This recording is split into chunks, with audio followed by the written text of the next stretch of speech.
Dear student, class 7th, subject SST, chapter 1, the medieval world. इस chapter को आपको घर पर रीड करना है.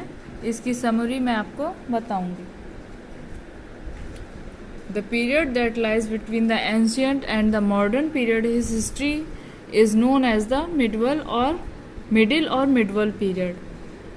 जो टाइम एंशियंट टाइम और मॉडर्न टाइम के बीच का समय है उसको मिडिल या मिडवल पीरियड कहा जाता है. ये 8th से 18th सेंचुरी तक था, नियरली 1100 ईयर्स अगो.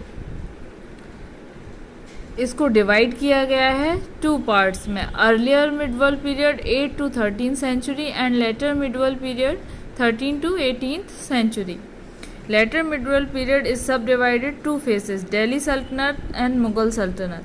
ये 2 पार्ट्स में डिवाइड किया गया है. लेटर मिडवल पीरियड, दिल्ली सल्तनत और मुगल सल्तनत. Name of India. Our country is commonly referred to as Bharat, India और Hindustan. It is however India has been known by the varied names. हमारी कंट्री को कॉमनली भारत, इंडिया या हिंदुस्तान कहा जाता है. इससे पहले इसके कई नाम रखे गए अलग अलग हिस्टोरिकल पीरियड्स के अकॉर्डिंग. अलग अलग भारतवर्ष, जम्मूद्वीप, और उसके बाद फिर पुराने समय में इंडिया, सिंधु के किनारे लोग रहते थे. सिंधु के पास रहने वाले लोगों को संस्कृत में तो सिंधु कहा जाता था, लेकिन इसको जो पार्शियन यहाँ रहते थे वो हिंदू कहते थे. उसके बाद पूरी कंट्री का नाम उस रिवर के नाम से इंडिया रख दिया गया. Indus called Sindhu in Sanskrit. The Iranians and the Greek come through the northwest called Indus. Land of the east, the river called India. India के पहले हिंदूज को हिंदोज और हिंदोज से इंडोज हो गया. नेक्स्ट फिर इसको इंडिया कर दिया गया.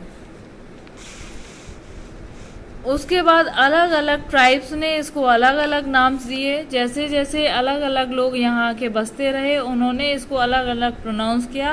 और इसके बाद it was only the 19th century during the British Raj. British के समय में इसको हिंदुस्तान कहा जाने लगा. हिंदुस्तान की जगह फिर इसको इंडिया कहने लगे. कुछ उस समय के फीचर्स थे जैसे कि बहुत सारी लैंग्वेजेस, स्पेशली उर्दू और हिंदी डेवलप हो गई थी इस समय में. बहुत से सोशल कस्टम्स, ट्रेडिशंस में बिलीव किया जाने लगा था. कल्चरल इंटरेक्शन भी नॉर्थ और साउथ इंडिया के बीच का बढ़ गया था. Hindu and Muslims as a result new culture का इन्वेंशन हो गया या न्यू कल्चर निकल कर आया जिसको इंडियन कल्चर भी कहा जाता है. बार्टर सिस्टम इस समय ख़त्म हो गया था. बार्टर सिस्टम मीन्स पहले लोग जब करेंसी नहीं चलती थी तो एक जो उनके पास चीज़ ज़्यादा होती थी उसके बदले में वो अपनी ज़रूरत की चीज़ दूसरे व्यक्ति को देकर ले लेते थे. इसकी जगह अब करेंसी सिस्टम ने ले ली थी. एग्रीकल्चर जो पहले घरेलू उत्पाद के लिए होती थी और वो अब व्यापार उसका होने लगा था. इंडिया व्यापार होने से इंडिया और जो मैनी यूरोपियन कंट्रीज़ थी उनके बीच का रिलेशनशिप बढ़ गया. इंडिया में इस्लाम काफ़ी फैल चुका था. भक्ति और सूफी आंदोलन इस समय होने लगे थे. Main sources of medieval period. इस समय के क्या सोर्सेज हैं हमारे पास?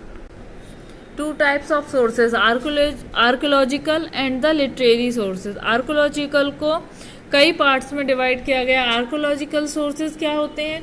उस समय के monuments, temples, places, mosques, forts, tombs, coins, inscription, tools, weapons, painting, ये सब क्या है? उस समय के आर्कियोलॉजिकल सोर्सेज हैं जो हमें उस समय की food habit, dresses, jewellery, culture, इन सब के बारे में जानकारी देते हैं. जैसे कि टेम्पल्स हैं. टेम्पल्स जब अलग अलग डायनेस्टीज़ ने अलग अलग तरह से बनवाए हैं और उनके अंदर जो पेंटिंग्स हैं उस समय के लोगों के कस्टम के बारे में, फूड हैबिट्स, ड्रेसेस क्या थी, इस समय की जानकारी देते हैं.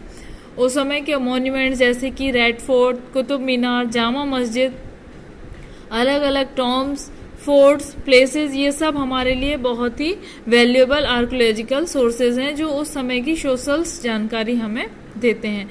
अब आते हैं इंस्क्रिप्शंस। इंस्क्रिप्शंस मीन्स अभिलेख, जो अलग अलग पिलर्स पर उस समय लिखा जाने लगा था और उस समय की सारी कल्चर क्या चलता था उस समय, इनसे भी उसी समय की जानकारी हमें मिलती है। नेक्स्ट है कॉइन्स। कॉइन्स में एक अलग इंफॉर्मेशंस होती थी उस समय के, जो रूलर्स थे वो अपने नाम का कॉइन्स बनवाते थे।